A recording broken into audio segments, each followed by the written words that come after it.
what are some like characteristics that you can spot out that kind of realize that it's not your friend? I'm ready to give, you know what I mean? But I always question, why do I always feel so drained? But just know that every time y'all have a disagreement or something, I'm always writing for my sister. So now we're going to come back and you want me to act like nothing happened? We're done now. Yeah. The more you start to value like the true ones, the ones that have really been there and that understand you and love you regardless, there needs to be respect that's put onto that.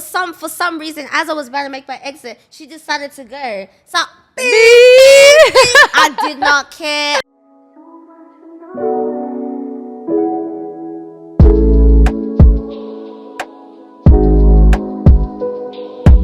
What's up, guys? Welcome to another episode of the Bittersweet Podcast. It's your girl, Wintana, and we have a very special guest in the Bittersweet Podcast today.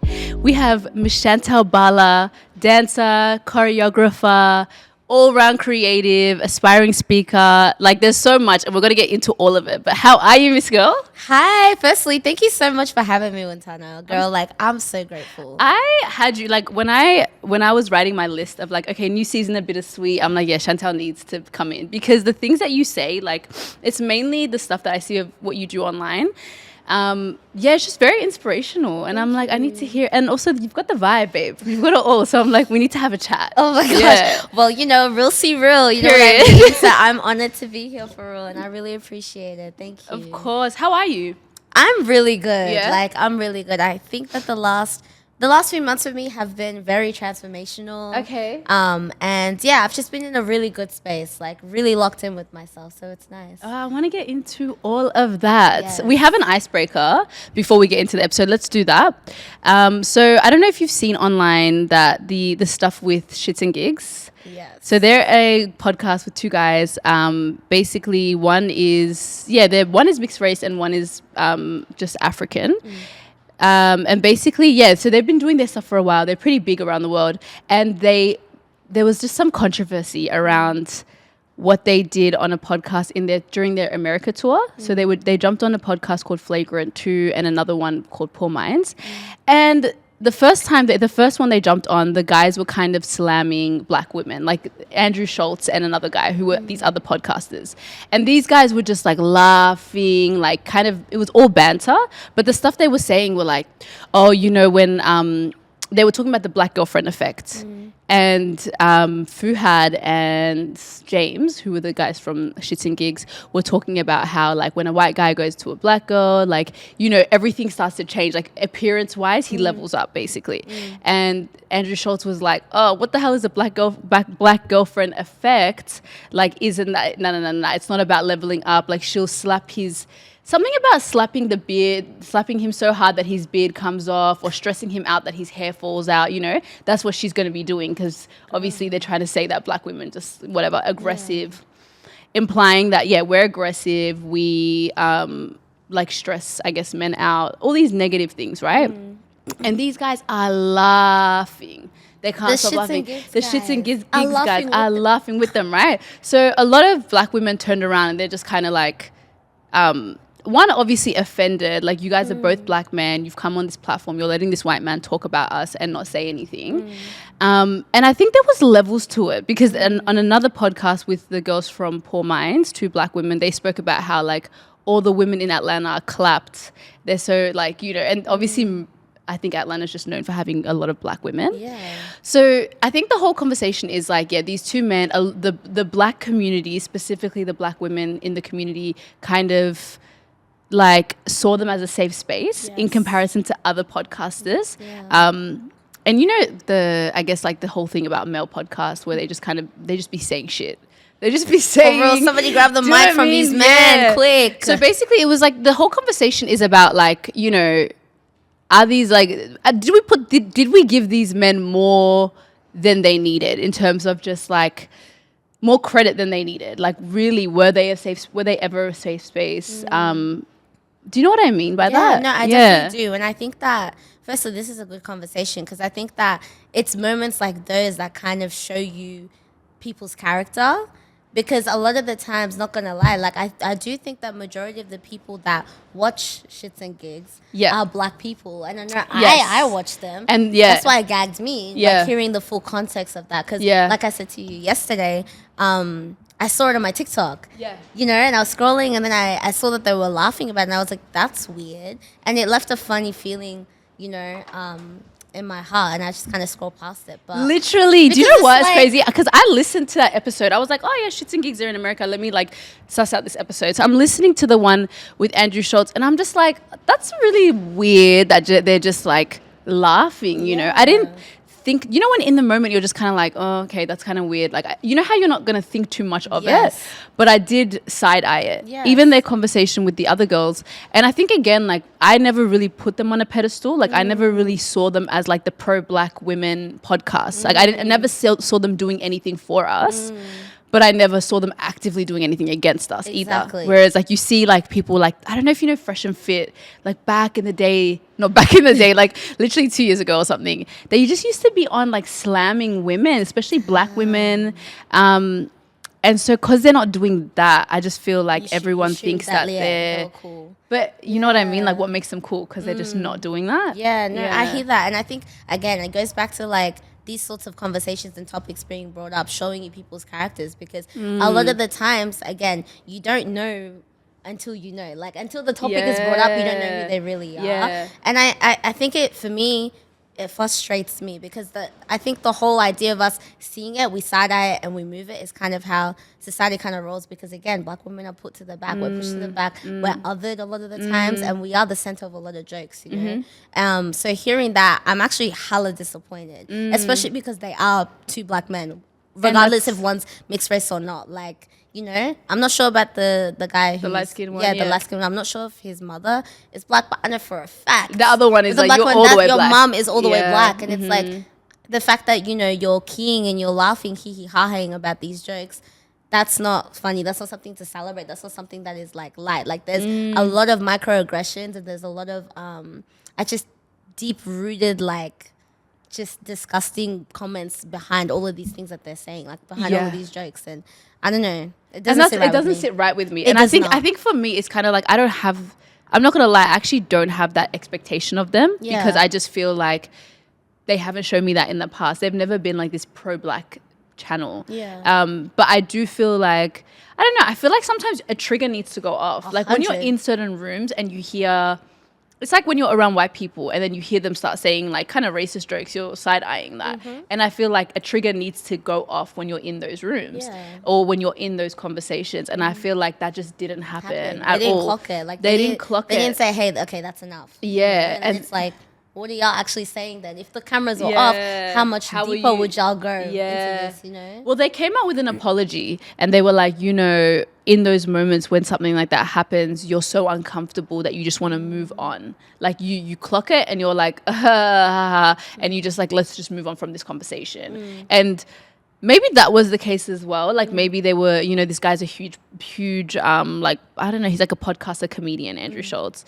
And it's like, you know, maybe they just didn't want to say something to him in that moment. I'm not sure. And they just felt like, okay, this is weird, move on. But I don't know. I just feel like, I feel like I don't know them enough and I haven't seen enough of their character to really say anything. But it is kind of disappointing. It is. It's lame. It is. And I think, again, it's like black women are being called. The issue is we're being brought into conversations when we never asked to be.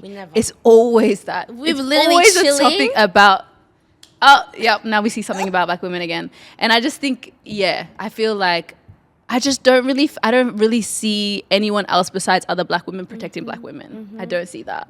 Yeah. And it's again, very disappointing. It'd be our own, like our own black men, not defending us, not supporting us, always the first to speak. Girl, like keep even that whole conversation about like, are there really is there another race that really, really like doesn't ride for their women the way that the black men don't? And I don't see it. No. Sadly, like love them. I do love our people. But then it's like, sometimes you need to pull up. Exactly. You guys need to be able to speak and advocate in rooms when we're not there. Yes. You know what I mean? At least defend or just like shut down conversations. Because I feel like black women do that. I think 100%. In a room of other black women, we might talk shit about black men. But I feel like when black women are around other races, that doesn't fly. Like you're not going to sit there and... I'm not going to sit there and watch someone just talk shit about black men. That's not going to happen. It's not happening. You're not going to talk about black women around me. You're not going to talk about black men around me. Yeah. No, anything to do with my peoples is Yeah, not it's happening. not happening. I'm shutting it down. Like, especially if the conversation is headed in a direction that's negative. That's not happening. That's only for us to talk about, you know? That's what I'm that's our saying. issues that we got to deal and heal and fix. Yeah. But it's like anyone outside of that, because again, we are always the center of the joke. Yeah. It's like, nah, that's not on. I'm not letting it happen. Yeah, that taste in my mouth. It was a bit like it was uncomfortable to watch. I'm not gonna lie. Yeah. Let's get into you and everything that's been going on with your life. I feel like there's so much to talk about. The first thing I want to talk about was your trip to New York, because that, if the people were following you on IG were paying attention, that looked like such an amazing trip. It was. Yeah. Truthfully, like, it was a movie. Yeah. It was honestly a movie. I think, like, New York has unlocked so many deep parts of me that I knew were there, and they were kind of, like, active, but, like, New York activated it. Because I think, like, first of all, being in a place where black people are the majority already did enough. Like, because obviously being in a place like so-called Australia, you know, you don't see a lot. You see a lot of us, but you don't see a lot of us compared to in the US. Yeah, know? 100%. So that already did like miles. Like that did so much for me. And I think even just seeing how the community there like holds each other. And I know part of it is because I wasn't a local. So like they love international. They love like Australia. My accent was my like ticket in everywhere. Everything. Tell me about it. The way I would put it on even more. Yeah, I'm Australian. Like Can I get some water? Yeah. No, don't play with me. They I'm ate using it that up. They ate it up. I loved it. It was, and they really eat it up. Yeah. And like they make sure that they take care of you. But that whole trip was so incredible for me. Like so many aspects from not just like my career in dancing, and then obviously with ballroom, because I was involved in a lot of the ballroom activities and just things that were happening. But I just also explain ballroom, because I didn't know that it was called ballroom before. I just thought it was like voguing. Yeah. No, so voguing is like one of the categories, and like it's just like a subculture, I guess, within ballroom culture. Okay. And it's basically a culture that had been created around, I believe the earliest points was like 1967. Okay. And it all began for obviously 1960s, yeah, 70s. girl, like Wow. early on. And it all began because obviously the queer community were being denied in society. They weren't being welcomed. And what they had decided is to create their own culture and kind of create it's kind of like creating their own celebrity status and like their own like fame within their culture. Exactly, within their culture. Yeah. And voguing, which is the main thing that I walk in, it started off by people like looking at Vogue magazines, and they would see like the different poses that they'd be doing. No way. Yeah, That and makes then they would so do the poses, much. and then they started doing it to a beat. So then that is how Old Way was birthed. Yeah. And then from Old Way came New Way, and then obviously from New Way came Vogue Femme. Yeah. And it's just really important to note that like ballroom culture and specifically like voguing were all created by Black and Latinx femme queens. And femme queens is a term that we use in ballroom to call trans women. Okay. Yeah. Okay. So the Black and Latinx femme queens are literally like the reason why ballroom exists. Okay. And they're the reason why we still have it today. You know, they're the reason why a lot of queer people, especially like queer and queer people of color, have such a safety net, you know, to be able to express themselves and be exactly who they want to be without, you know, society being like, nah, that's not on, you know. But now it's become really mainstream, and a lot of people are, you know, have their eyes on it, and they're kind of to understand and kind of see what's going on from like an outside lens. But it's quite a gatekept culture for the reason that, you know, to keep it safe. Yeah, to keep it safe. Fair. Yeah. And I never heard about it. I didn't even know it existed in Australia like that until... So your friend Martha and my friend Melina are like obviously sisters. Yes. So Melina told me about it, and I'm like, what? Like there's a whole scene that's happening here. Yeah, it's crazy. So when did you start doing ballroom? Is that how I say it? Yeah. I'm like when did I join ballroom? When did you join ballroom? Yeah. I officially joined ballroom and like worked my Okay, wait. I actually walked my first ball. It was called the Free Ball. Okay. And it was 2021, like near the end of it. Yeah. And I walked a category called Face. And that's pretty much when you just like show off your features. Okay. And you're just showing off your beauty and you sell it to the judges. And then I also later on walked a category called Sex Siren. Are you dancing though if you're showing off your features? Like No, so this is all just about the structure. And there's like, you just do little movements of like capturing the light and like, I can literally show you. It's just like Yeah, bringing the light do close it. to your face and then like showing you like different emotions and like laughing or maybe That is- just giving like straight, you know, it's just straight serve. face, yeah. Yeah. Do you feel like it has like built your confidence? Oh, 1,000%. Because I feel like, yeah, like, can you speak a little bit about that? 'Cause- Yes. Yeah. So prior to, you know, ballroom finding me, because I do have a strong belief that ballroom chose me. I was somebody who was quite, I think I've always been quite confident and quite outspoken, but not as secure right now as I am.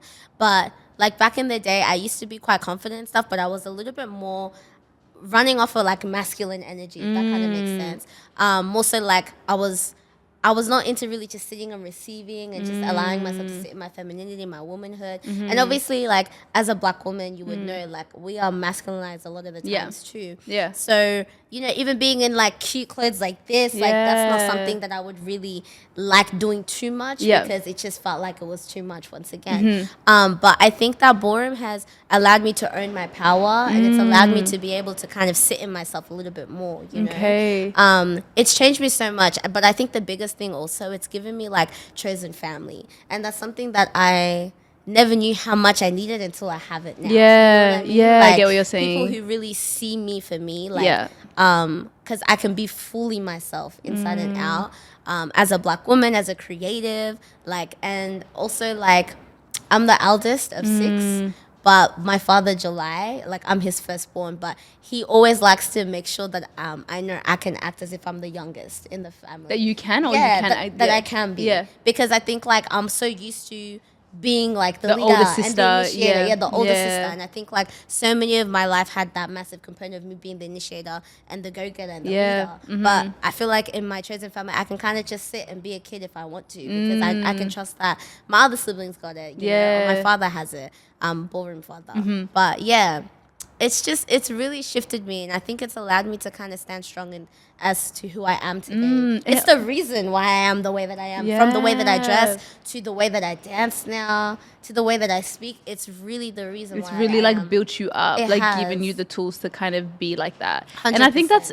it's so interesting because it's almost like therapy. Yes. It almost is like therapy where you can like heal that part of you and also just like be this, you know, sometimes even just like how it just feels like being confident, being able to dance in front of people you don't know, but also like almost unlocking a character in you is how I see it. And I'm like, that is so, I couldn't imagine doing that myself. So I can't imagine like once you're really in it and really embracing it, like what side of you that's kind of Comes like out. unraveling. Yeah, It's 100%. crazy. It Yeah. is. And ballroom is definitely something that teaches you how to exist in the outside world because you kind of go on the floor and you have to come confident. You have to know your Yeah, Can yeah. I swear on this? Yeah, go okay, for it. fair. You have to know your shit. You know what I mean? Yeah. Like you have to come on the floor and be like, yeah, I'm the one. Yeah. Because if you don't believe that, the judges will see that you don't believe that. So they're Yeah. like, okay, well, girl, you don't even believe in yourself. So how am I supposed to believe in you? And when you walk with that sort of confidence in ballroom, what it Wow. teaches you is to take that into the outside world, which is why I carry myself the way that I do. Again, because of ballroom. Yeah. It just teaches you how to survive in the outside world. And I'm so grateful. Like, I'm just so grateful. Yeah, for I see. I ballroom, feel like man. you really love. I really love that. it. Yeah, it sounds special. I can't even begin to describe it. The community, like, I'm so grateful that I was also welcomed with such open arms. Yeah. Like, they didn't even think twice when it came to me. They just opened their arms, like, you know, you got a family here now, and like, let's look after you, you know. And obviously, like with every community, there's like we butt heads every now and then, but I think when we all go back to the reason why ballroom was created, it helps us stand stronger. Of course, you know? of course, yeah. Yeah. So talk a little bit about New York for Yeah. you. So you were there and you like, what were you doing there? Okay, so, and it's so crazy. So my my friend, you know her as Martha. Yeah. So in ballroom we call her Zena. So I just refer to her as Zena. But Zena? Zena. Zena. Yeah. So Zena and I, we were talking actually the night before about how we really want to go to New York, and like we were like, oh, I was having this big dilemma in my life. Like, I don't know if I want to like move out properly, if I want to travel, because I've been in this like, oh, I really want to travel the world. Yeah. And I think it'll be easier if I'm just like at home. Yeah. So then Save, so you don't have to like financially, like it's easier. Yeah, exactly. for sure. But then I was like, oh, but I also think that moving out will help propel me and like grow me in ways that I need. And we basically decided like, okay, maybe like right now for me, traveling is the thing. And I'm going to choose to start initiating that the next year. And she was like, I also want to go to New York. Like, so let's plan together and let's do a trip together. A couple weeks before, we had this dance program called Victoria Dance Festival. Yeah. And they just have like a few different styles of dance classes happening. And one of the main ones I wanted to take was hip hop, but it was an audition class. So what had happened was I was in that audition class, but I didn't like go with the intention of auditioning. Yeah. It was just kind of for me to just dance and do my thing. Yeah. Then the lady was like, oh, if you want to continue the class, you have to like sign up for it. So I was like, okay, whatever. Now for me, I'm like, I feel like I'm still learning, you know, auditions and stuff like that. So, because auditions make me quite nervous. So I was just thinking, you know what, because I know I didn't come here with the intention to audition. Yeah. This is going to be chill for me because, like, again, I'm not auditioning for anything. Yeah. I do my thing. I like stuff up a few times, but I was like, whatever. Yeah. And then, so after her and I forward back to this conversation, we decide we're going to go to New York the next year.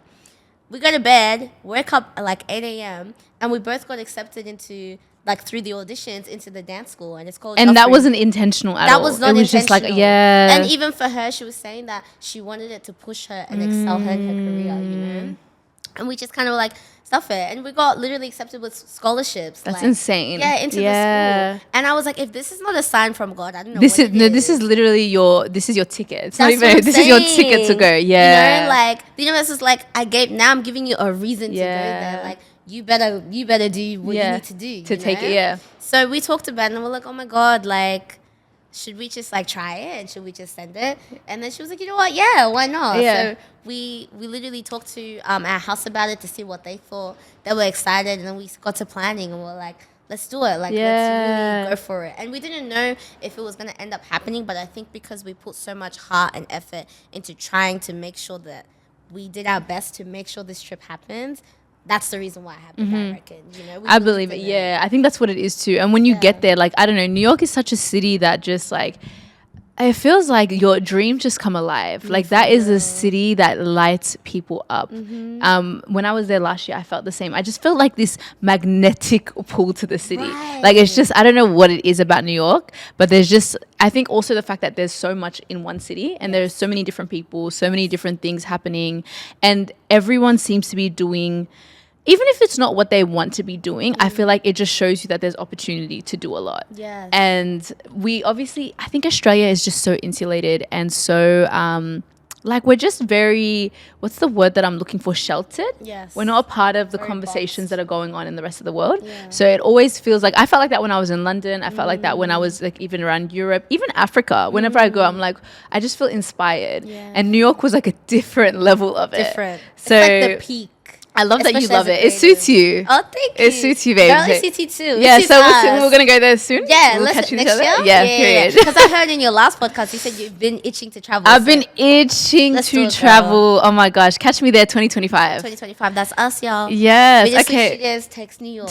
Babe. telling We're going to you. manifest that. No, I see it, and then you could be interviewing people and everything. I would love that. That's like the dream, to be honest. And I've been like, hoping that one day that, we can get to that, because it's just a different type of city. It is. Yeah. It's so different. So I wanted to get into a few things. I don't know if you saw online, but there was this another controversy that happened with Icespice and Cleotrapa. Yeah. Okay. So for those that don't know about this, and I'm pretty sure the whole internet kind of know at this point, but basically Icespice, who is like a hip hop artist, and she asked Cleotrapa to come on tour with her, right? So she asked her to come a day before she was going on tour, and Icespice is this huge artist, and Cleo was kind of like, she thought she was asking her to come as a buddy, like come through and just like support me, but she's like, no, I'm offering you to do like the opening act for my tour. I got you, everything is covered. And Cleo was thinking that like, when she asks her, is everything covered? She means like, are you like, I'm not like prepared to go on this trip. So she's saying, I've got it. Like, it's all good. You can come. So Cleo comes on this trip. And when she gets there, it's very much like, you're not on the budget for this. You know, she's having situations where the security guard for Icespice like packed all her luggage and put it in the car and left Cleo's bag out. And so Cleo is like holding the bag, going down this, you know what I mean? And all this stuff is happening. And she's like, I'm humiliated. You're making me feel like left out of this whole situation. You're making me feel like just an extra when you've asked me to come on tour. And support your act. And I think I had to like do a deep dive. Anyway, so Cleo came out with this like 6-part series, and she kind of exposed Icespice, saying, you know, this is a girl that was supposed to be my friend, industry friend, but she kind of really showed her true colors on this trip. Her character came out where she's just a really evil person. There were so many moments where she could have had my back and she didn't. You know, and it's just like she just basically left her feeling like disposable. And so basically all of that happened, and then Icespice came back and was like, you're so ungrateful, like I offered you to come on this trip and so I had to like think about it, because instantly I was like, I love Cleo, I don't care, this is like Icespice is crazy, girl, and it's like, you know, you've asked someone to come on your trip and you've told them you're covered for everything, and then like you kind of left them, right? But then there was this whole conversation about like the business and the industry, and so I didn't know this, and I would assume that Cleo didn't know this, but there's this conversation about, well, like there's kind of not even an unspoken rule, it's like a rule that when an artist comes on tour, usually the team already like factors in the cost, the budget, everything, right? Because I think they get the money before and then they pay it all back later. So what happened was usually artists that come on as supporting acts, they pay for everything. There's even some where they just like follow the tour bus. They're not even on the bus. So they pay for their own like food, they pay for their transportation. Like their opportunity is the exposure, right? And I think, so that was the first thing I heard. And I'm like, to a degree, I feel like fair. But I also feel like they're friends as well. That's where I was like, maybe she was saying all good. Like the opportunity was in the fact that she gave you this like opportunity to like headline for Icespice. But you didn't even put her in the, like she didn't even advertise that Cleotrapa was actually performing. So could you imagine, she's like, mind you, she didn't even promote it. Apparently she was like, so like let's say the show was from 8 till 9. Or like 7 to 9, Cleo's performing at 7. They say that the show starts at 9 so that people are there for Icespice's performance. So it's like, how is she gaining from this, right? So I don't know, there's all this stuff about like, you know, anyway, besides the whole industry talk, I feel like, yes, I get it from an artist perspective and from a business perspective, but I also think that if she's your friend and you're telling your friend to come on tour, I got you. What's going on? That's what I'm saying. And I think that's what it is. It's the fact that like Cleo said to her, babes, I don't got it right now. You got me? And Ice is like, yeah, I got you. Yeah, come through. I'm telling you to come. Yeah, I'm telling you to come. That alone for me is already does it. You know what I mean? 100%, yeah. I think like especially because again, they're friends. I do remember there was a part in it too that they were saying that they were cool, but Cleo didn't even know if they were cool like that. Yeah. You know, and that's another component I guess we can discuss too. Yes, yeah. Because obviously she probably had a gut feeling. Like, I don't know if Ice really rocks with me like that, but I rock with her. But I don't know if she'd be rocking with me like that. And then, I don't know, I just feel like my thing is, if I say to you, I'm going to show up in this way, like, unless I, again, come back and tell you, actually, I don't have capacity for that, then it's my job to show up in that way. And everything that kind of goes wrong because of that conversation we had, that's on me. No shade. That's on me. Like, and I think that how Ice even acted after the whole situation happened, and her response to, you know, Cleo outing her already says a lot. Yeah. You know, her making fun of her for, sorry. I love it because it's like... I hate TikTok. I actually hate people because really she's out here pouring her heart out. Even me, I'm like, I'm collecting data for this conversation. Yeah, but the way people are like, you fucking vacuum. Like, I'm like, what? Crazy. Imagine someone called you a vacuum. The way that was like, where's all the food? I'm like, no, she didn't just say I inhaled the food. Inhaled is crazy. Inhaled is a violation. Like, that's actually you're done. Yeah. Like this, she was actually reaching. The chicken salad, I mean? that killed me. That killed me. That actually. Because what do you mean?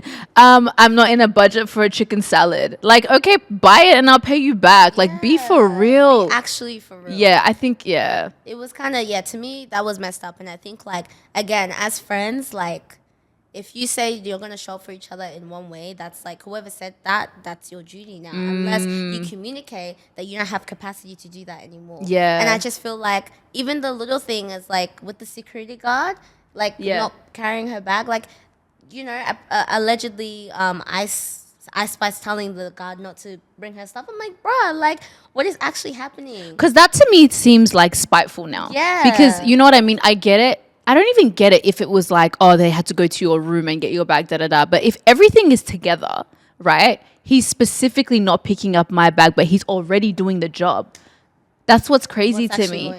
And I'm hearing these other guys talk about like the industry and they were like, that's not his job. That's not part of his role. But it's like, but it's not, it's like picking up this and just not picking up that bottle. Like, what are you talking about? That's actually crazy. Yeah. And I just feel like it does feel very much like, even if you're not intentionally trying to humiliate her, you're trying to make it harder for her. Yeah.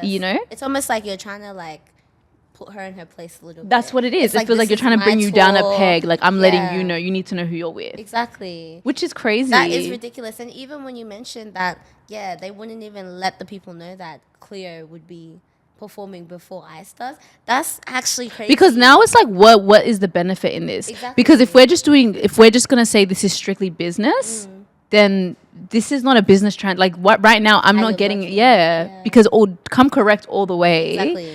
Yeah, I felt like it was so shady. It was shady. Yeah. And I'm not. It's a no from me. Like, honestly, I think because look, I'm already gonna ride for Cleotrapa because like. She's a baddie. I love her. I love her. Yeah. But it's like, I think even just looking at the situation and hearing it, like Ice is fully in the wrong for me. Yeah. Personally, especially as a friend. Like if my friend showed up like that, that's what I'm saying. I think they're just not your friends. I feel like at the end of the day, and even things like, I don't know, the stuff that she was saying, like, oh, her black ass, get her black. I'm like, babe, this is colorist. And this is another thing I wanted to say. I feel like a lot of it was filled with like microaggressions behind it, and a lot of like just a lot of deep-seated like racism. Like, I think so. Or even just like, and this is like, I wanted to talk about friendship as a whole. And, because I feel like outside of racism and all that stuff, it's like the jealousy and, the need to put somebody in their place. Yes. You can kind of see that in the dynamic that they have. I don't even know if I want to call it a friendship, but like the dynamic. Obviously, she thought it was a friendship, but I think it comes down to like knowing your worth in a friendship and knowing when like, because before all of that, right? I remember Cleo saying something about how Ice was, she only calls me when she's about to drop a hit and she wants us to be out in public together seen. So like, you know how PR works, like they'll take a photo and then it's kind of like you're buzzing now. Yeah. So I just feel like there's also, when someone shows you in little ways, like you're usually right about how you feel. Like your gut instinct kind of knows how someone is acting, or like, you know what I mean? Yeah. Have you ever experienced a situation like that where you kind of had to know, or like you had to like check yourself and be like, I'm not being valued in this relationship? Yeah, no. I think that the past 2-3 years, I've always had like me and friendships, we've had a funny really up and down, situation, because there was part of the conversation being that there was people who, because I grew up a people pleaser, so I've been doing a lot of unlearning the last few years, and I think that as I've finally come to the point where I don't people please anymore, I've started to see certain people who benefit from my people pleasing tendencies and like because I'm a giver just naturally, whether I choose to or not, it's just who you are. It's just who I am. And I started to see that it wasn't being reciprocated, because a lot of the times I would always question like, why is my cup always feeling empty? And there was just certain people that I put on a priority list that I shouldn't have. And I have had instances where certain people have shown me like their true colors, or Yeah. like just reveal to me how they feel about me, but in different ways. You know what I mean? Like how? So for an example, it'd be like, and this is what I always say to my friends who are now my actual friends. No shade, but it's like, it's just how they receive this. You know, people would always have this conversation with me of like, you know, we always want to see you, but you're always busy. Like, you're always doing something. And, you know, like, we had this going on, but yeah, we just didn't let you know because, you know, you're busy. Yeah. But I'm just like, first of all, you just robbed me of the opportunity to show up for Yeah, you. yeah. You know what I mean? And I think, like, for me, number one, consideration is like the number one thing in any sort of Friendship, relationship. yeah. You know what I mean? Yeah. Any sort, whether it's like a family dynamic, a friendship, in a romantic relationship, consideration is the number one thing. And I think that, you know, being robbed of an opportunity to show up for you and be like, yes, I can actually put aside my schedule to show up for this situation or this like event, is, for me, that was hurtful. So I mentioned that the first time. And they were like, yeah, cool, they took it in. But then they just kept doing the same thing where I would not be considered. invited. Yeah. You know, I wouldn't be considered or invited into spaces because, again, the assumption was that I'm busy. You were busy, yeah. But a lot of the times it's like, I could be posting the stuff and it looks like I'm always busy. But half the time I really be at home just chilling, like doing my own thing. Yeah. I can always squeeze in time. There's 24 hours in a day, you know, and I plan to use every hour of that day, aside from me sleeping. You know what I mean? Yeah. So the situations like that. And there's also things like where, you know, I think I've had like a few disagreements with certain people, and by the end of that disagreement, like, I knew for me it was a disagreement. We kind of like, okay, I'm happy to kind of move on and agree to disagree. But for them, it was something a little bit deeper. Okay. You know? And they didn't like express that? They didn't express it, but all of their like behaviors and after that showed that. You know what I mean? And we never really had an opportunity to come back to the conversation because I already said everything I needed to say in it. And they had felt like I had to show up in a certain way, but I felt like it was, I don't want to say too much, but I feel like I have to kind of say it. So the situation pretty much is like, let's say, you know, somebody has a problem with somebody else, and then because I'm friends with that somebody, so let's say you have a problem with someone, and me and you are friends, right? Yeah. And you know, you go and you tell that person. Yeah. Now that person has come to me being like, because me and this person are really, really close, like me and you are really close, I must have known that you had a problem with that person. Okay. And I was like, I'm going to be real with you, I didn't know that there was a problem because they never came to me. And they were like, well, I feel like you did have a problem. I mean, you did know that there was a problem and you should have told me. But this is just the assumption. This is the assumption. Oh. And I'm telling you, as the person, I didn't know. Yeah. And then I think like, I felt like in that conversation, maybe they needed to hear how I would go about it irrespective, right? So I went a little deeper and I was like, look, I'm going to tell you right now, I didn't know about it, but irrespective, if I did know about it and that person came to me, I would tell that person to go speak to you. Yeah. Because it's not my business to come in between. Yeah. It doesn't matter what they say, how they say it, da-da-da. Bottom line, I'll listen to them. I'm not going to say anything. Yeah. It's got nothing to do with me. But as both of y'all's friends, I'd be like, y'all need to have that discussion. Yeah. And I'm not going to go and speak on behalf of them because it's how they feel. Yeah. Because I'm robbing them again of the opportunity to show up. Yeah. You know?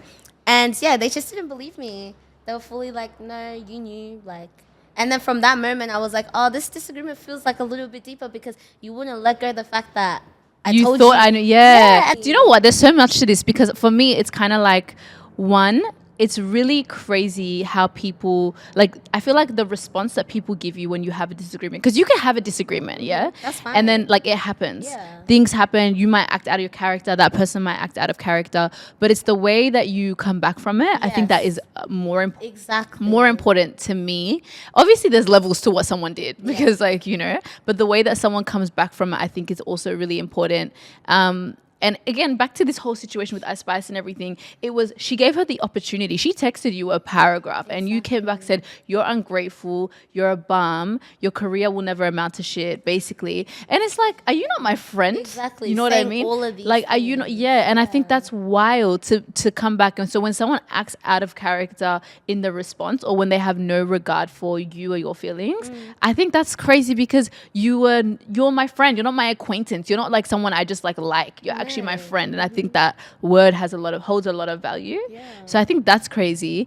And I was gonna say something. We're all going through this journey in life. We're all growing, and we're all like becoming, getting closer to who we are at our core. I feel like, and it's like really hard because sometimes you go through experiences or you go through your journey and you and your friends start to go in separate directions, right? So it's like, how do you navigate that when your sister or your friend is not on the same path as you? Like, you're not aligned, but does that matter? You see, like, this is something I recently went through as well. Somebody who I hold very dear to me, like, I noticed that, you know, between them and I, we kind of were drifting apart. And I think for me, because initially when I start to notice those things, I'm like, okay, let me try and see if we can kind of try and zone back in and continue to grow, like, in the direction we're going, but still maintain a friendship. You know what I mean? So showing up for each other, still, like, talking and checking in.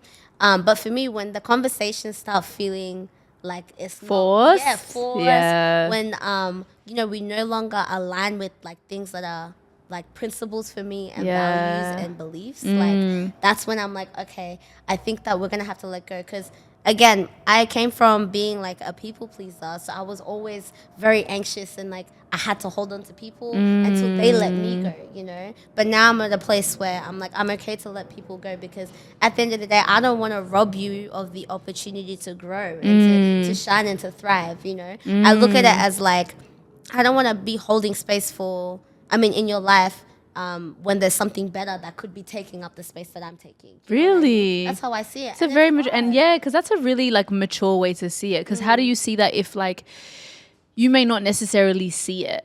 Do you know what I mean? Because I think there are some friends where they don't see the misalignment. Yeah. They see it as like, okay, you're on this journey and that's cool. I love that for you, but why does that have to interrupt our friendship? You know? And so have you ever been in a situation where it's like, okay, they might have asked you to cut them off and you felt like you don't see, like, you're not ready for that relationship to be over, or like you're still good, like, well, you're confused about that? I've never been put in that situation. I'm always the person who had to like be like, okay, babe, I'm gonna be real with you. I feel like we're not aligned. And then Really? I'm always in that situation.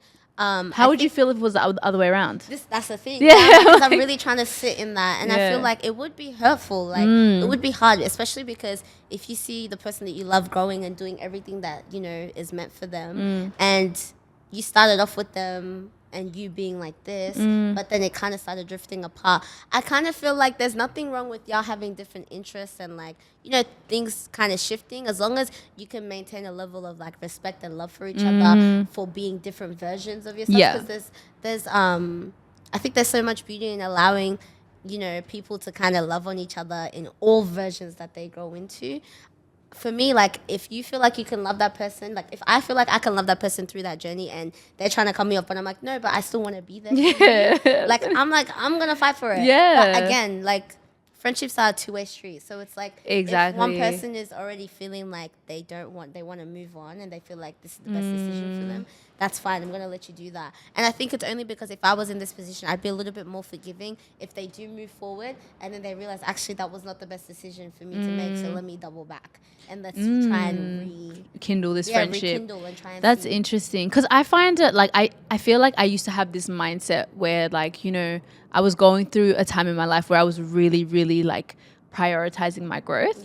And so I felt like I was kind of, and also I was cutting friends off that we had like toxic situations that happened, and it was like, even outside of my growth, I don't feel like this is aligned anymore. But then I have a friend who's still like one of my really close friends, and she was like to me, just because we weren't even talking about me, we were talking about something in like just friendships in general, and she's like, I don't understand this need to always be interested in doing the same thing. Like, you don't need to have that with your friends. And something just clicked in me after that conversation, because you don't. I think a lot of times we're always like, oh, if I'm on this journey to, like, I want to be, you know, successful in my career and I want to grow and da-da-da. And if people around me are not like emulating that, then they need to go. And that's not necessarily true, because I might be more career driven, but then you've got someone here that is more of an empath, or someone here that knows how to like be patient and humble. And it's like you're growing, you're all gaining things from each other. And sometimes in your life, like, there'll be seasons where you're closer to people, or like you've picked up people along the way, because that version of who you are now is who you are, and those people that you've met like like they're in sync with that. Resonate, yeah. But then it's like your day ones have been your day. They know ones, you, you know? So I feel like also we need to respect that as well. And we need to be like, because friendship is just such a valuable thing. And I feel like the older you get, the more you start to value like the true ones, the ones that have really been there and that understand you and love you regardless of who you are and how you show up and all of that. And I think there needs to be respect that's put onto that and those friendships. And I don't know, I think a lot of times we're just so like, you know how people go on about like the 5 people around you are the ones who reflect who you are. And it's like, yeah, that's all well and true. But also like, you know, there are other parts of you as well. It's not all focused on one thing. And I think also try to bring your friends on the journey. Yeah. Like there was this whole, I was listening to a podcast on like money and mindset and stuff like that. And the woman was talking about like if your spending habits are like, basically if you're just not financially savvy and the people around you aren't as well, like obviously you're not going to be on that. Yeah. But then she started talking about how like her friends, like if you're not from a financial background and you don't have that influence in your life, you're not going to be like that, right? Unless you actively go and do that. Yes. So let's say now you actively do that. Your friends were not in that world. They were in the same world you were in before you got into this. So you don't just ditch your friends now because now you're here. Yes. Like you could start opening that conversation up around, and try to like bring them on with you. Yes. And I think naturally people, if you're doing well and your friends see that, they do want to also do well for themselves too, you know? 100%. So it's either like they'll come on that journey with you, but also, I don't know, I just think like you need to give grace. Yeah, 100%. And see other things that you have that are valuable in that friendship. Yeah, 100%. Yeah. I agree. Like, I think it is all about giving grace. And I guess like for me, to give a little bit more context, I think for me where I'm like the friendship no longer aligned is when I talk about the principles, values, beliefs, I'm not even just talking about like being career. It's like it just happens to be that the people around me are just like career. We're just hustlers at heart, you know. But I'm pushing that aside and I'm talking about like, you know, how we show up for each other. I'm thinking about how we consider each other. I'm thinking about, you know, like if we have a disagreement, how we go about it, or if we're feeling uncomfortable, like, you know, how safe do you feel with me to be able to share that? And if that's being compromised, that's where I feel like I have to like And a lot of the past, like the conversation I was talking to you about with me and my friend, I felt for her and I, like the conversations between us, it was feeling like it was kind of lacking substance, but it felt like it was coming from a place of lack of safety. Like we no longer trust each other enough. But for me, I felt like I was showing up in that way, but then I started to sense that she may not be feeling the same way. And then that started to make me pull my walls up a little because I'm like, okay, what's going on? I'm not going to and that's the worst. Like that is the worst when you have like, it sucks when you have like a really good friend and then you're starting to see that you guys are not aligned at all. Like, you know, when those conversations start to become awkward or like this is forced and da-da-da. But then it's just, it sucks when because I've had friendships where I felt like insecure in the friendship. Do you know what I mean? It's like, I don't know if you like me today or if you hate me. I really don't know what the vibe is. And it was like, it's just such a unsettling friendship to be in and feeling to go through. So I don't know. I feel like in those moments you have to like also call it, like have the conversations, but also whatever response you get, that's kind of, it helps you like, I guess, navigate your decision. 100%. Friendships are hard. It is hard. And I think the older we get, like the harder they just become harder. It is, because there's so many factors. Like we get busy, you know, things change, things happen. You change. You change, they change. And again, I think it's about showing up in the principle of like honesty and being honest and being authentic in who you are, but both of you are doing that for each other. So you can keep meeting each other. You know? Because if I pretend to be somebody that I know deep down I'm not, then I'm not really being the best friend that I could be for this person, you know?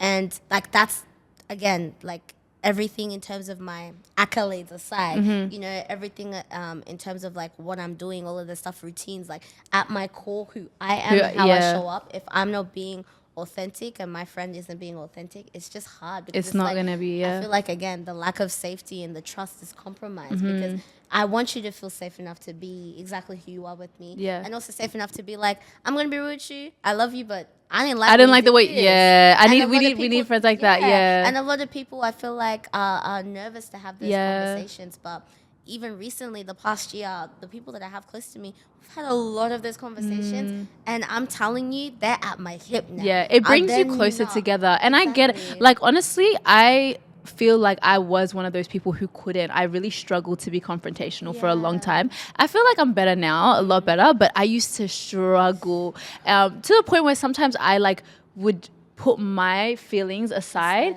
to kind of just be like, all right, they apologize, like let's move forward, whatever. But sometimes it's like, no, actually I wasn't okay with the way you handled that situation, and I've done that and come back and said, actually I wasn't okay because I genuinely wasn't. And it like flipped the whole friendship, you know. And I think learning to, you need to be able to be confrontational. You need to let your friend know how you're feeling.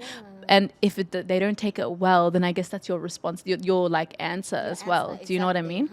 Yeah. Again, because it goes back to consideration and considering. Yeah. But I think also it's like, I think what helps me, because I resonate with that, I still really struggle. I sound like, you know, I've been having these conversations all the time, but I still literally show up in the conversation trembling with fear, but I still do it because I love this person. Yeah. You know? And like, I think inviting like a pocket of softness always helps, because even if it means I'm sitting here holding your hand and crying, but to let you know, like beforehand, I'm crying because I'm scared to have this conversation I think that's really like helps. The way you go in being like, I'm really scared to, or not even scared, like I don't know how to approach you, or like, you know, I find this really hard. They, as your friend, they'll give you grace. Exactly. And then you kind of say what you got to say, and I think because of the intention that you've kind of set prior, it will be easier to navigate the conversation, you know, or from your end. Yeah. But then whatever the response is, you act accordingly. Yeah. You know? But how do you like navigate friendships with that? Like when you feel the intention of the friendship isn't genuine, or if you feel like, you know what I mean? It's like, how can you start to like weed out certain people? Let me rephrase. Like, how do you know when something isn't like what you think it is, basically?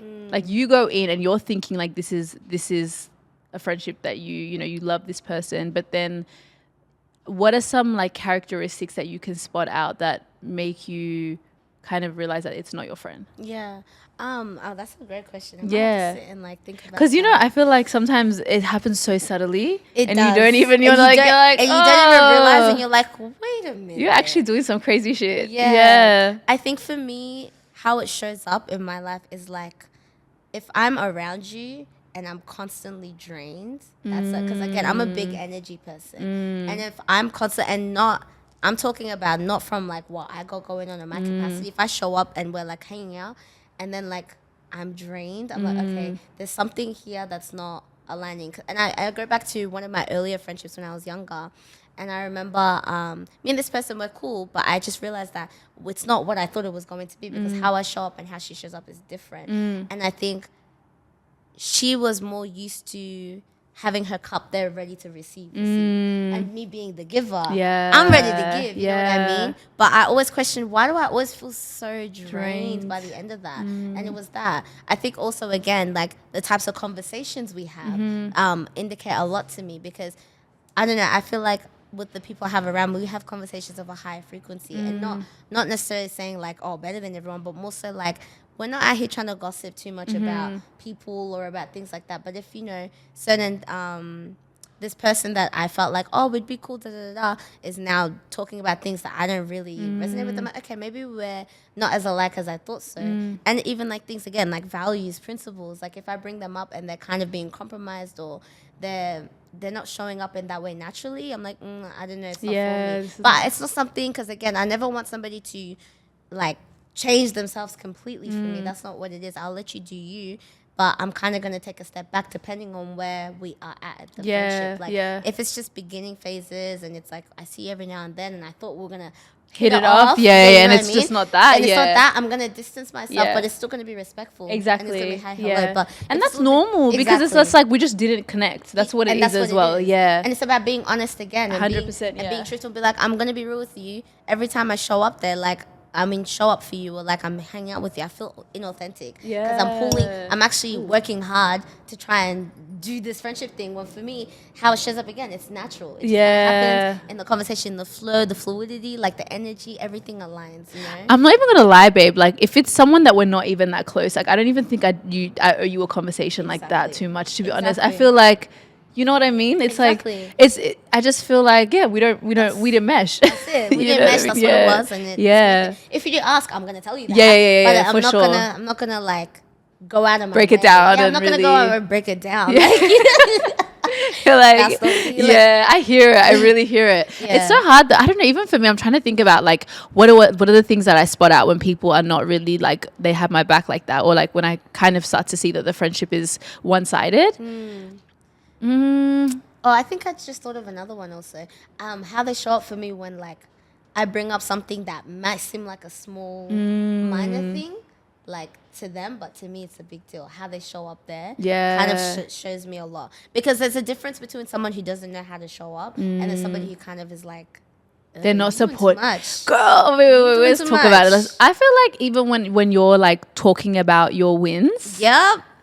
I didn't want to say it first.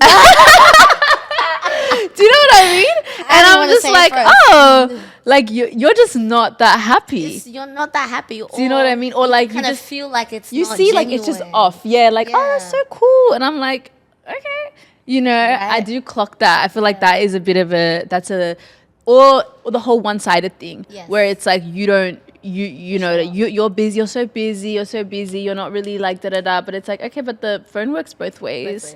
And we can there's so many subtle things. I'm trying to think. I feel like there are so many ways that your friends like I feel like I don't want to say you just know, but I think there are ways where your friends are just like they are, like you said, considerate. They're there for you, and they just like they care about your well-being. Exactly. You know what I mean? They check in. Yeah. Like I think also another big thing for me is the check-ins. Like if I go MIA, my friends are checking in. They're like, "Yo, you good?" or whatever. But there's people who I thought, I considered to be closer with me that wouldn't check in at all. And it's not that I would completely cut you off because of that, because everyone goes through their things. But it's like, if we have a conversation in real life, we catch each other and we're talking and you're not even asking right then and there, like I haven't heard from you in a while, because I'm always that friend. I'm like, okay, so you don't really think about me, or I'm not even up there in your priority like that. Fair enough. Now I kind of know how to act or move accordingly with you. Compared to, you know what I mean? So it's like, sure. if you feel me pull back, don't take it personally, because I'm kind of matching your energy. But not that, and I hate that, because I'm not somebody who likes to match energy. Like I love to love. I love to nurture people. I like to just be. But it's like, again, if it's at the expense at the expense of my my cup being empty and me being drained, it's just my happiness. Like I can't do it. Because there's, on top of that, it's like when I'm at my peak, I'm so giving to everyone else. And in order for me to be that person for people and the people that I love, or like just things in general, I can't have people or things around me that are pulling and taking away from my cup. I hear it. I do hear it. Yeah. I do. And I feel like that just comes down to like protecting your own. 100%. To be honest, yeah. Because I think it's just like a full cycle thing. It's not even me kind of being so focused on myself. I always look at it as like, oh, you kind of not being able to show up for me and draining me is going to make me not be able to show up for my people. And, I'm going to start draining them. And I'm like, oh, I can't do that. Because what I have here, for me, that's means a lot. Everything to me. Yeah. Take everything else away. Like, this is what I'm fighting for. And I'm not going to let you compromise. Yeah. Because I'm a very loyal person. I'm a Leo. So like I'm very surrender, but it's like I'm so loyal to my people. Like, I'm the friend that's like, you could have an issue with somebody, and even if you and that person fix that, I have an issue with that person. Because why'd you hurt my friend? I hear you. Because why'd you hurt my friend? Is that a thing? Like, I feel like that's one of my, like, am I supposed to have beef with my friends' friends? Do you know what I mean? Like, sometimes for no reason, I'm just like hating on people, or like, we don't like them. Like, and you know what? It gives, because it's like, for me, it's like, well, depending on what you did. Because if it's like something minor and it's like, oh, it's not that deep, I'll still be like, I don't know if I'm I'm not a fan of you. I'm not going to lie to you. Like, I'm going to side-eye you. Yes. Yeah, for sure. I'm going to, I'm not going to kiki with you, exactly. though. I'm not going to be the first to say hi to you. Yeah. Just know that one. Just know that one. I'm not going to be the first to say hi to you. Yeah. And just know that every time y'all have a disagreement or something, I'm always writing for my sister. Yeah. Like, I'm always going to, period. That's how I am. Yeah. It's also good to know, like, your friends. Because I feel like with me and my friends, like, we're so... we're like low effort friends. Yes. Do you know what I mean? Low maintenance friends. Yes. Sorry, yeah, not low effort, but like low maintenance. And I think that as I'm getting older, I've become, not that I'm high maintenance, but I feel like I require a little bit more. And I had to tell my friends that, or like they'd have to like because I would start to feel like upset by certain things, like, oh, they're not calling me or da-da-da. But I'm like, that was never the nature of our friendship. So like, you need to, like, when we're together, it's so normal, you know what I mean? And we'll catch up frequently. But like, if I'm not getting calls throughout or something, I would feel like upset. And I'm such an emotional babes. I'm such an emotional girl. So I'd get so upset. But I feel like as I'm getting older, like, we're starting to know each other more. And it's so beautiful because it's like a different level of friendship is unlocking. That's why I feel like you need to like stay true to your, if you can and if you don't have issues, like staying true to your day ones is so important because they might not be where you're at, or like you, in terms of like you guys are just living, you're also living separate lives, you know what I mean? You're experiencing different things. But I just feel like if the love is there, oh my God, it's a different type of love. It's all that matters because they really see you. They really see you outside of all the things that all the people that you've experienced throughout your life. They know who you are. So I have like big respect to friends that have just like been around. I love that. Yeah. Damn, I wish I had that. No, what do you mean? You've got that? Like, I have friends that have stuck around there for a while. But if we're talking like day ones, because when I hear day ones, I'm thinking childhood. I have like my childhood. My childhood was like my cousins. That was like my day one like friends, because my parents were like, no, you guys just need to have each other. But my day ones, I feel like it wasn't really childhood like that. It wasn't childhood. It was like high school. Okay. Yeah, I feel like I don't have day ones from high school like that. We kind of all grew apart just because I think like, again, we didn't go to the same high school. I'm saying high school like years. Oh, years. Yeah. We didn't go to the same high school. No, actually, shout out to Casey. I have one of my closest. She was friends with me in year 11. I mean, when I was 11. Yeah. So primary school. Shout out Casey, bro. She's like my oldest friend from primary school through to now. But we just live different lives because she's like a mother and everything. I don't have no kids. Say that way. Do you know the reference? No, I don't. I was like, I thought you were picking up the JT reference. Okay, let's get into the next segment. So the next one is called Bitter or Sweet. I'm going to give you one of these. Oh, okay. I give you like 2 scenarios, and you're gonna tell me bitter or sweet to each one. Bitter or sweet? Are you for relationship breaks? Bitter. Yeah, boots. Okay, relationship breaks. Talk about talk about like romantic relationships. Romantic relationship breaks. No. Okay. Because it's like the tough, like what? For us to have a break and then we come back together. Yeah. Oh, like, that's crazy. You know how like shit goes down and you're like, this is too much, it's too much. And then you're like, I have to come back, and then you come back together. Okay, well, I'm going to make it virgin to everybody. Okay. I'm speaking from like the lens and the experience of, I have never been in a really serious relationship. So this is just me speaking on what I feel like, all the notes that I know right now. Yeah. And I know for me, that would not go down. Because I think like we can have space from each other, but for us to be broken up, that's crazy. That's not for you. That space should be used to kind of reflect, talk, think things out, and try our best to like meet each other where we need to, you know? And if it's not giving, then we end it. But a break for us to come back. What are you doing in that break? That's the what that's are the you one. doing in that break? I think a break with rules. But to be honest, like I am out here like, I talk about it like I'm not for it because I actually don't think breaks are. I actually don't think they're conducive to the relationship. Exactly. I feel like they actually like end up being a problem because shit happens in the break where you can't come back from. Exactly.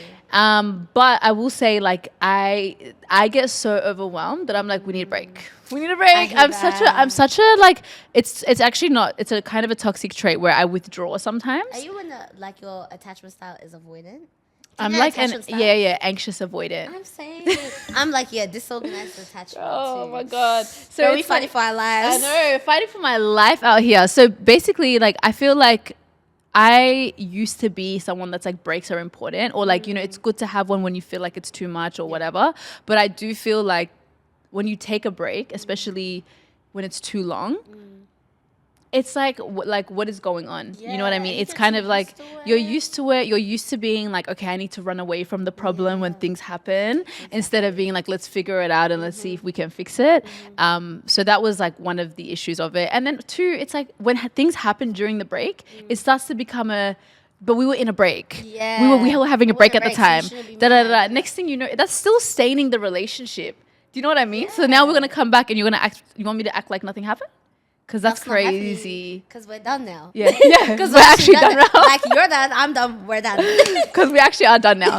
And that's what's crazy. So I'm going to say, I'm with you. I'm going to say bitter. Yeah, Bitter. Bitter or sweet? Aggressively beeping when you're driving.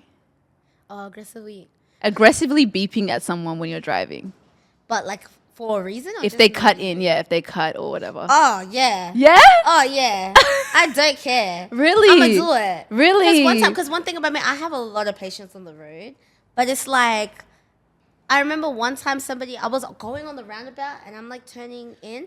And she was watching me. She's waiting, right? But for some reason, as I was about to make my exit, she decided to go. So, beep. I did not care. I was road rage. Road rage.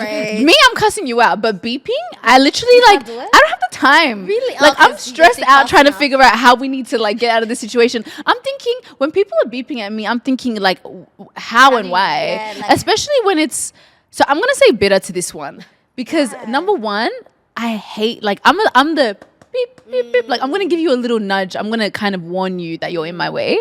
But the aggressive beep, like, because when it's done to me, it's so unprovoked.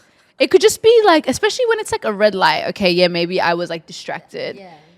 Okay, yeah. Beep.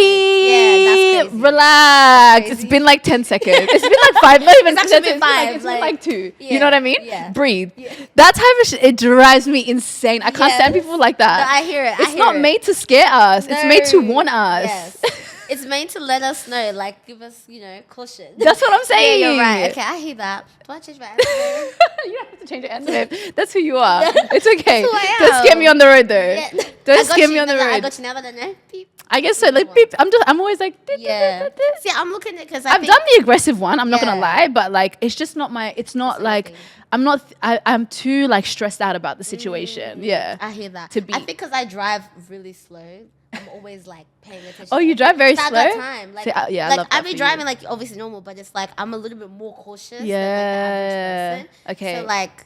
When I'm just driving and something happens, I'm like, oh, I got time today. Yeah. See, I'm the opposite. Maybe that's why. I'm like, babes, I'm trying to get everywhere like ASAP. Like I'm very speedy on the road.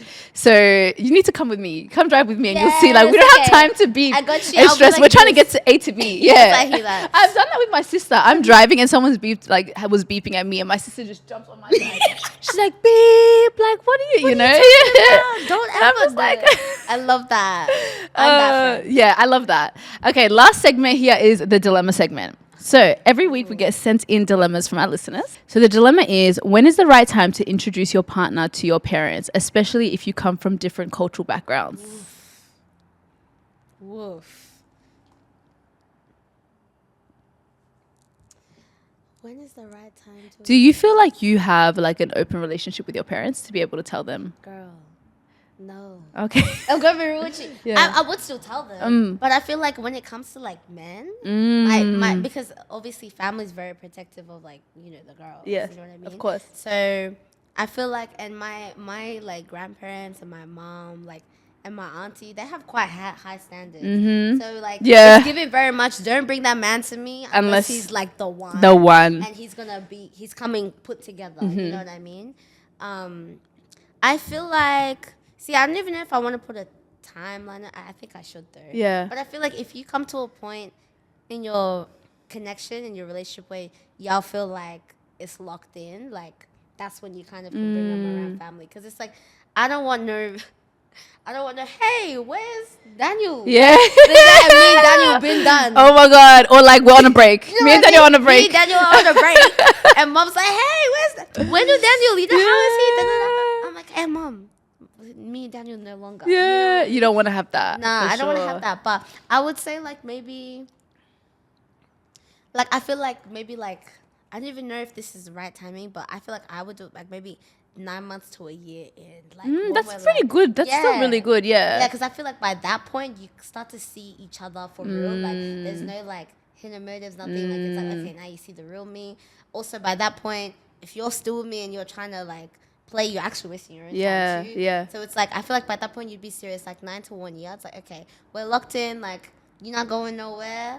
I know I'm not going nowhere. Let's, introduce the parents and stuff. And then if you vibe with the parents, whatever, then we can start talking about marriage. That's actually like a decent amount of time. Yeah, I think I would say so. Like, I feel like for me, I think it comes down to like, I feel like it's different. It comes down to your relationship with your family. Yeah. Because for me, I feel like I didn't really have that openness, like open relationship where I could just tell them. But then also my younger sibling did. Yeah. And like, so they feel like they can be more open. I think it's different.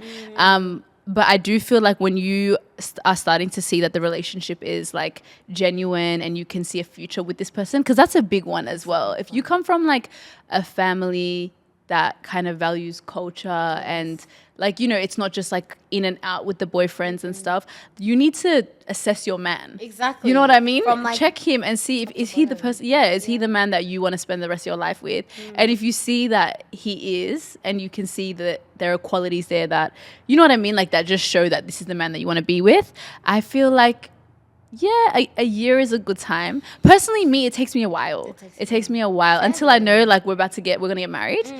It just isn't something that I would do. Yeah. Like, see, that's why my head was too, because I was like, I'm the type to not let my parents know until like I know this man's gonna pull out a ring. That's what I'm saying. But I feel like maybe that's like the older sibling. I'm the second oldest, but me and my sister are only like 15 months apart. Yes. So I feel like we grew up very similar parents. Yeah.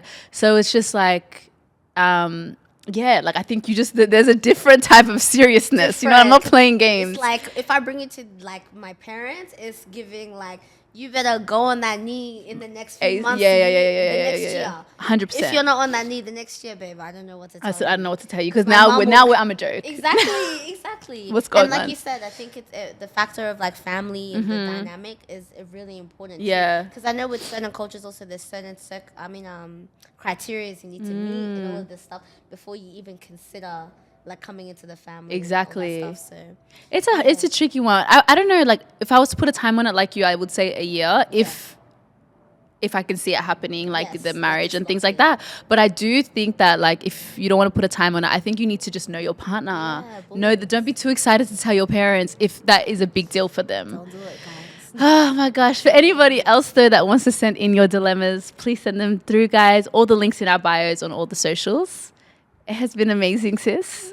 Honestly, it was so good. There was so much more I wanted to talk to you about, but I feel like we could really sit here and talk for hours. For real. So you need to make a comeback. Yes. Yeah. You need to message me for the comeback. Period. I'll do Let it. me know. Of course. That's it. That's us. Where can the people find you on socials? Okay. Hi, guys. You can find me on Instagram, Chantal.Bala. Will it be on the screen? Yeah. I'll put it in all the show notes. Yeah. So Chantal.Bala, that's CHANTAL.BALA.